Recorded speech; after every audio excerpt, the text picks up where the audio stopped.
Welcome to a Better Version of You podcast. I'm Jamal and my boy Luke. Today we're going to talk about maximize your potential. What you got on that today? I think when we talk about maximizing your potential, the main thing is you want to get the most out of yourself in each situation.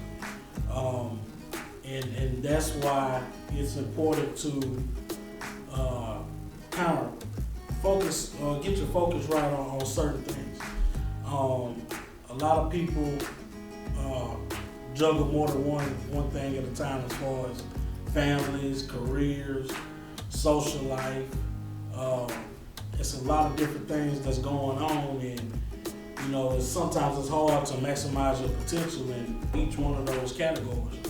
But just being focused on what you got to do in those certain things and trying to make sure you remember to stay focused on maximizing your potential is something that's important. I think, like you say, having a lot of things going on at the same time, it's hard to stay focused. My mom has an expression, I say, it's too many irons in the fire. Oh yeah. It's hard to really develop one thing when you're trying to deal with a whole lot of things. I think when you learn how to focus on one thing that you're trying to work on for yourself, you can better maximize that because you're just focusing on that and it doesn't take away from everything else. Right. Like we were talking last time about that cleanup situation where you start in one room and then you're starting something else and take all day to get pretty much nothing done. Even though you accomplishing things, Right. there's a whole lot you didn't do because you didn't stay focused. Exactly. And a lot of times we can't maximize because we're too focused on distraction, problems, and other things instead of really being focused on what we're trying to do. You can do a lot and not be effective. Yeah. Or you can focus on one thing and be effective in that and take it and grow it Right. to its maximum potential. I think a lot of times when I'm working on a project, what I want to do is relax first, clear my thoughts, clear my mind, and kind of outline of the things I need to do, so I can focus on getting that project done. And at the same time, I want it to be as creative as I can and make sure that I'm focused on giving my all to this particular category. And I think it's really important that when you're doing it, you gotta clear your thoughts. You gotta be positive, have positive energy. Just be excited about what you're doing because that brings the most out of you when you're trying to accomplish those goals. So what's your process for it like when you're trying to stay focused, when you're trying to make sure there's no distraction, when you're trying to get that creative juices going? The first thing I go to is music. Music puts me in a place where I can be easy, I can relax. It puts me in a positive place, so my energy level is gonna be pretty high. I go to music on several different occasions when I'm trying to focus on something. I do it on the way to school. I do it on the way before a football game. I do it when I'm working on projects on my computer.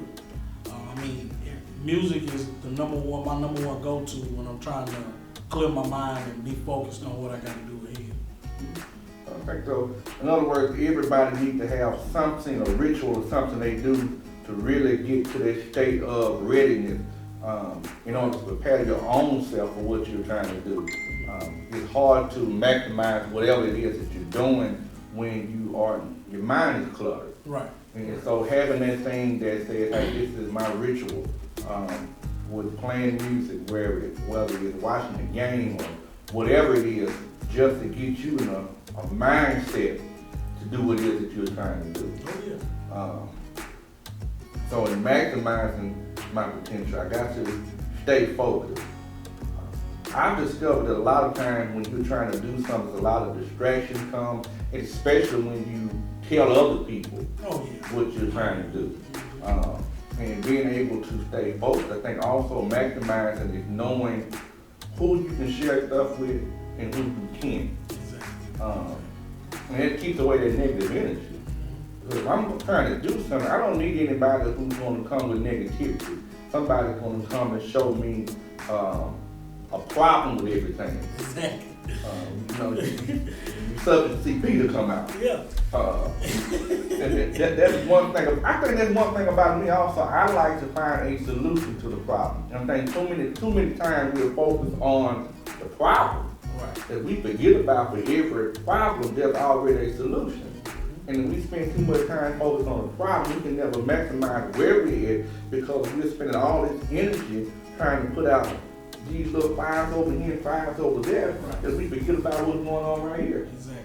Yeah. Exactly. And it's funny you said that because this just happened to me today where I was working on a project I got going, and I had a coworker come up to me. He looked and tried to figure out what I was doing. And I told him, I'm working on this thing for my YouTube channel. And he looked, that thing ain't gonna work, And he came, nothing positive about the situation. Just came, I'm on my own little section. And he come out his way, to throw that negative energy in. So what you do when people throw the energy in? Man, I just throw it right back at him, man.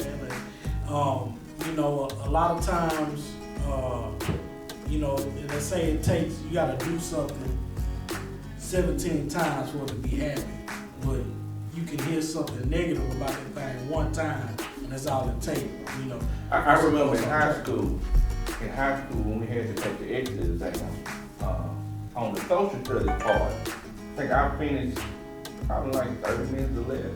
When I got back to class, my social studies teacher said, "You done already?" I'm like, "Yeah." "Oh, we know you failed then. You got the second highest score in school." Oh man. So it's not about really focusing on what other people say. Like you say, sometimes you just use that as motivation. Right. To go ahead and do what you need to do. And on the spiritual side, the Bible says it make the enemy your footstool. And so when you try to throw all that negativity in, I can just take that and use it to step up a little higher. And I'm a person, I like to be petty anyway, so I come back and say, "Did you say I couldn't do it?" You got to take this sometimes and boomerang. And so that becomes a focal point. I'm do this for myself, but then too, I won't shut up everybody that say I couldn't do it. That's right. So I have to be able to take from even negative situation and build a positive situation. Take from problems and find a solution to it and focus on my solution and not my problem. Right. Also, something that I heard you say earlier is like putting an outline down. Write the vision. Yeah. I always say like this, you got to first see your vision, write your vision, and then work that vision. Exactly. If you can see it and your memory is not good, you might forget what it was you saw. Yeah. But if you constantly can look at it and say, "Hey, that's where I'm going," then measure where you're at to it. My job, they add a whole lot of things. But one thing we always had is a family vision and also a mission statement. And the people that kind of preside over us wanted us to start rating those visions, rating those objectives, so that the family could see where they are on meeting that objective, where they are on getting that vision to come to reality. And a lot of times I think that's the reason we need to be able to write down things so we can look and see, hey, this is where I'm trying to go. I haven't made this is how far I got to go before I can get there. Otherwise, you may be close to it and want to give up. Yeah. Not realize, hey, I almost got it done, but there's no standard, there's no measurement to see where you are. And so, you can't maximize when you don't know what's going on. And another thing that, to add to that is once you write there, once you make that outline out, and you said this, don't share it with nobody. That's for you. Because, people, you got to be the supporter of your dreams. You can't rely on somebody else to support your dreams if you're not the biggest supporter of your dream. And their goals or their intentions might not be what's best for you. Yeah. So once you got your goal in mind, stay focused on that and follow that outline and don't rely on other people to boost your dreams. You boost you to your dreams. Like I said, a lot of times you go into people, you're gonna run into people that, you know, shoot your dreams down and have no intention on why they do it. They would just do it just cause. You just hate on you because they can't beat you. That's it. You know, yeah, they would hate on you because they really just can't beat you. You share your stuff with the wrong people, they would do everything they can to try to tear you down because they don't have what it takes to get there. Right. Then another thing, I heard Eric Thomas say this one time, say you owe you. Right. He said what kills him is that we'll go to the restaurant and we'll hold our waiter accountable for our food and get mad and want to pay it. And all these other things, but we never hold ourselves accountable when we come up short. That's right. And so I can't maximize everything I have, but I don't even hold myself accountable. Right. Every once in a while I go doing a little faster. I know my faults, I know my struggles. I got a good friend of mine that I call, hey man, I'm through this fast. I got you, bro. And so when he said, I got you, bro, I'm gonna hold you accountable. Right. And so when I get ready to mess up, I'm calling. I'm calling. And so, you know, every day we'll call each other and be like, hey, how you do today? Man, I messed up. Yeah. Man, you can't be, you know, we start busting each other. Because sometimes you can hold yourself accountable, then also you know your weakness and you need somebody else to hold you accountable. Right. And if you can't find somebody to hold you accountable, you can find yourself a friend too. You know, so if I want to be the best I can be, I also need some people that I can trust that's going to help me maximize, know my weakness, and push me beyond. But then when there's nobody pushing me, I better push myself too. You know. Yeah. And it's, you know, I mean, all this is, you know, like you said, you gotta know your weaknesses. And I think a lot of times we don't, when we don't hold ourselves accountable, you know, we start lying to ourselves. That goes back to what we was talking about last week. You gotta be honest with yourself. And another thing that, you know, I try to do when I'm trying to get the maximum potential out of something, I look at people who've already done it, who've been successful at doing it, and I look at what they did, the steps they took to get it.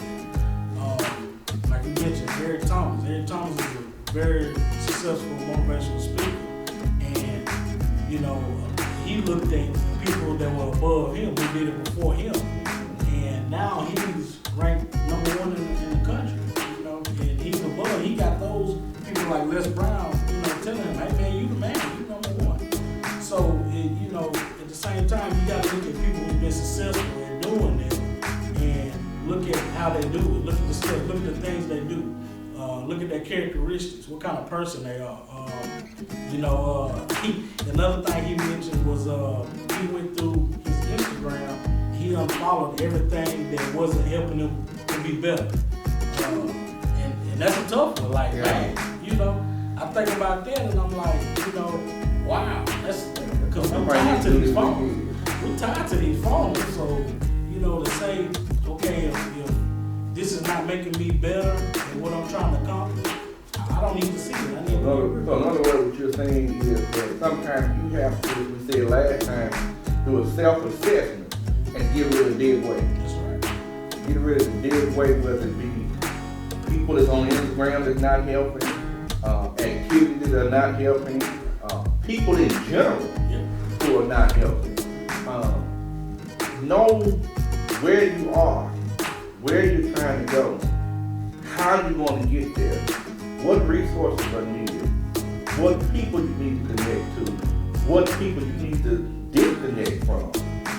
Because a lot of times those dead weights will keep you from getting where God wants you to be.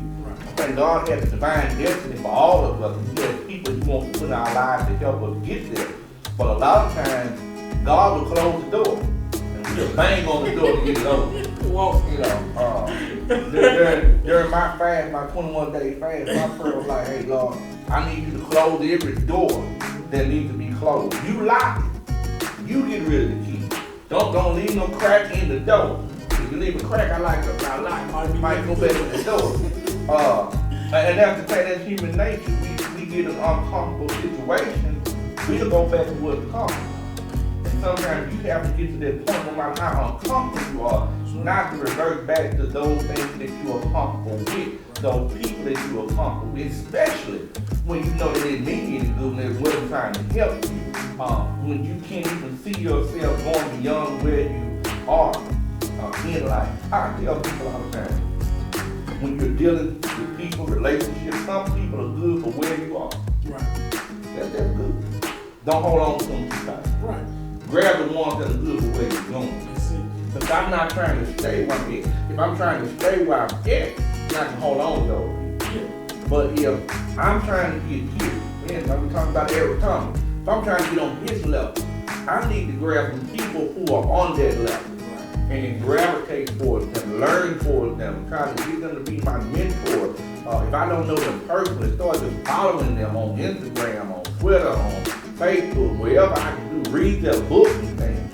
Try to do everything I can to maximize my potential. Right. And lastly, too, I think you got to know your potential. You got to.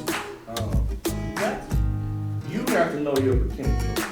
And then when people see potential in you, Oh yeah. don't get mad at them for pushing you. Right. Because a lot of times what happens with people, they will get upset because the potential is pushing them to be the best they can be. Right. You have to see it.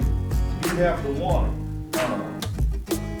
I'm going back to Eric Thomas. You can't help it, but You know, one thing I like he said one time is about, he doesn't use the word goal setting. Grind, it's grind setting. Okay. Because he says, just say it, grind setting. Doesn't even sound better than goal setting. Grind setting. And that's really what it boils down to. If you're going to complete those goals, you got to first just be on the grind. And a lot of times we're too lazy to get up and grind. Yeah. Everybody gets first one, but we're too lazy. And all of us guilty this time. I'm guilty. I set my alarm clock, hey, I'm gonna get up 6 o'clock in the morning, so and hit that snooze Oh button. man, all the time. Hit the snooze button. In the morning, I said I'm gonna get up at 6 o'clock in the morning, about 7 o'clock I got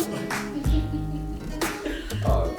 You know, and then those things, those habits that we have to get rid of. Because the truth of the matter is that if we really do a self-evaluation and self-assessment, we can see those bad habits and start getting rid of them. Find somebody to hold you accountable. If you're saying, hey, I'm gonna get up at 3 o'clock in the morning, find somebody that works overnight that has access to their phone. Hey, blow me up, I answer this phone. Talk to me about 10, 15 minutes, make sure I'm working.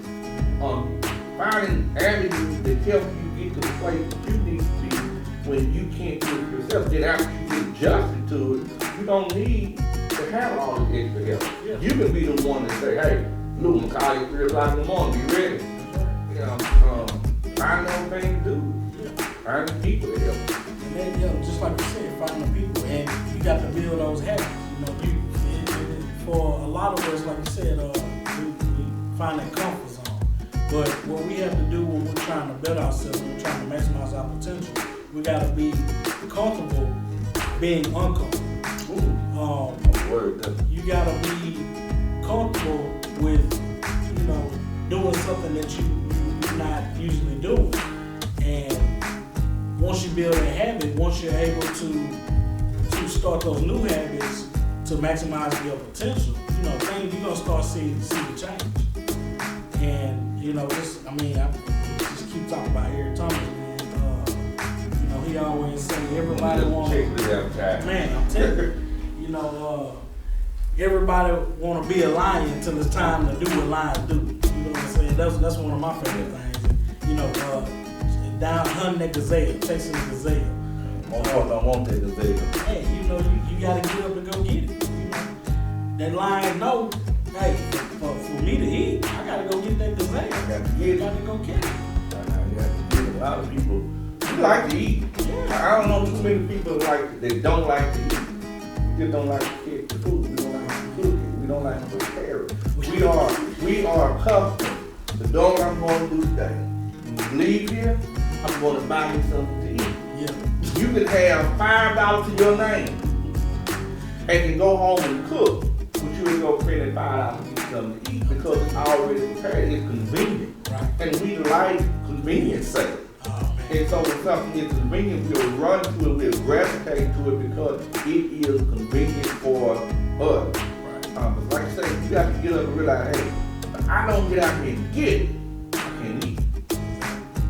I can't eat. The Bible says, man don't work, you don't eat. And so you have to have that mindset of that lion, I got to get up early and get it. Because that lion knows that if I don't get it, there's another hungry lion out there.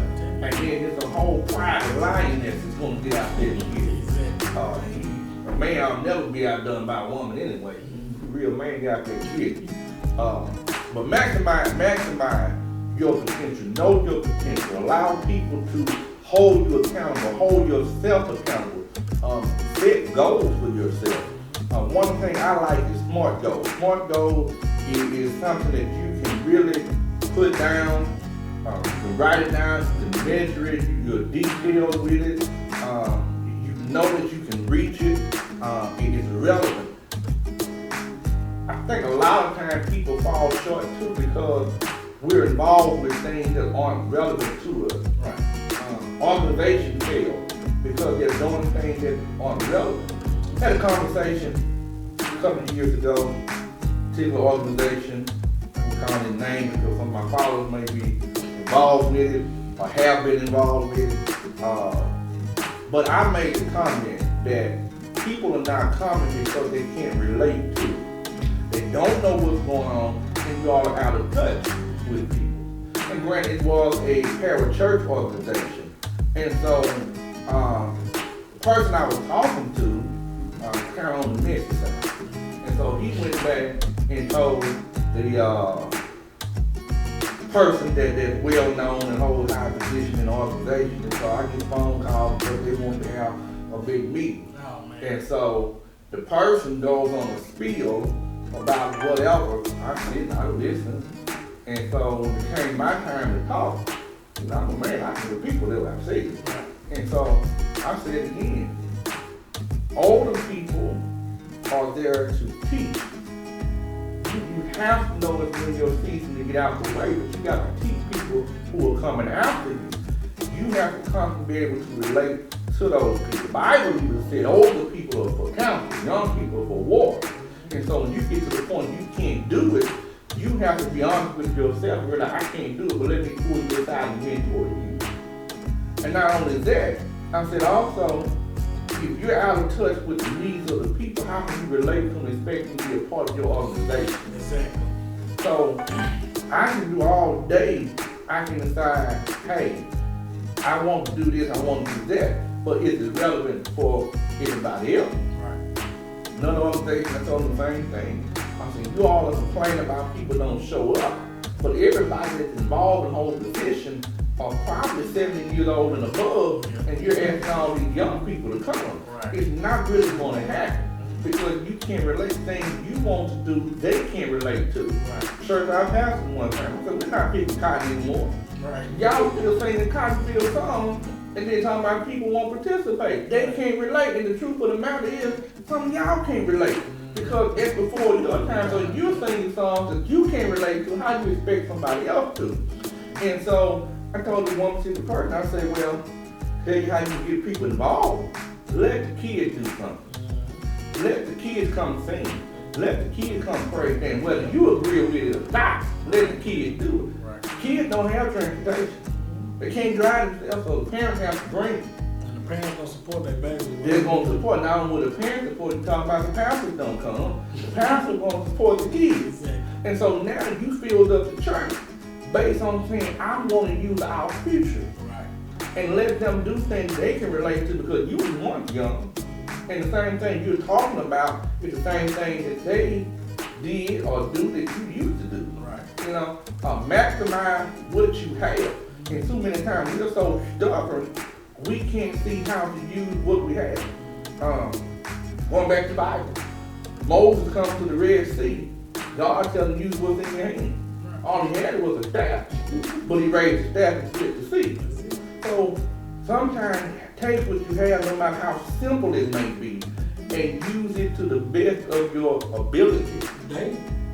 Make it relevant. Daily, use it. Your goal ought to always be, I'm going to be better today than I was yesterday. make sure you can relate to what you're trying to do, jobs that you're pursuing, goals that you're pursuing. Why am I doing this? What am I really going to get out of it? Even people that you want to date. Yeah. What can I really get out of this relationship? What can I get and what can I give? It's not always about just receiving. What can I give? Have a timeline. We never set a timeline for what we're going to do. We'll stretch it out. Yeah. I think somebody asked the question, what was the difference between taking your time and procrastination? To me, procrastination is waiting to the last minute to do it. Right. Taking my time and I'm just slowly doing it. Right. If I'm taking my time, I'm putting the work in to make sure everything is right. If I'm procrastinating, I'm just pushing it off. I'm not even worried about it till it's time to get done. So for me, procrastination always yields my best work. Oh yeah. Because you know you're on a deadline. And so you go ahead and do what you have to do. But then there's sometimes you got to take your time to make sure it's done right. Right. But then you tell me, hey, this needs to be done by Friday, Monday, and I don't have much else to do. Then really I got to use this here and stretch it out all week to have something to do. So I'm taking my time to do it so I have something to do. But you still have to have a timeline. You tell me it needs to be done. To me, it might not be a priority. Right. To you, it might be, but you said it would need to be done. You didn't make it a priority. And so even our own personal goals, we have to set a timeline. Hey, I want to have this amount of money in the bank by June. Right. I want to make sure I can do this by August. Set a timeline. This way, every time you sit down, you can sit and see where you are. You can measure where you are on your goal, on your objective, on your vision. Because now I have a timeline in place for what I want to do. And also make sure it's achievable. Sometimes you set goals and stuff that aren't even realistic. Right. You know, you saying I'm gonna do this, I'm gonna buy a giraffe, I'm gonna put a giraffe there. You know, you got to make sure what you're trying to do is something that you can really obtain. And if it's attainable, put the work in to do it. Everything we need is already inside of us. You just have to maximize what it is. We see these big bodybuilders, you know, they be swollen. They might have started out like me. Right. But they got in the gym and did the work. Right. They got the same amount of muscle me and you got. But they did the work to maximize what was already there. Exactly. And so in life, you got to do the same thing. You got to put it under weight, put it under pressure. It gets sore, it get hurt sometimes. But you do the work. You do the work. Just to, cap off what you said, it's just, it's remembering, hey, maximizing the potential. What can I get how can I get the best out of this situation? And everything we talked about today is things that you should apply with everything you do in life, whether it's your job, your career, your family. If you're single, you out there dating, your significant other, sports. I mean, it's gonna apply to everything we do in life. And the main thing to doing that is staying focused, keeping eyes on the prize. And again, this is Jamal and Lou with a Better Version of You podcast. Follow us on Instagram. You can follow me on Instagram at the one and only, or you can just type in a Better Version of You. We have a YouTube channel as well as a podcast. So any of those outlets, feel free to follow us on. Lou, you want to give your own personal one? You can follow me on Instagram at Coach_Dennis3. And you can also follow me on YouTube at Hustle Over Hate. Right. Tell your friends about us. We hope you've been a blessing, inspiration, and motivation to you all. Leave a comment.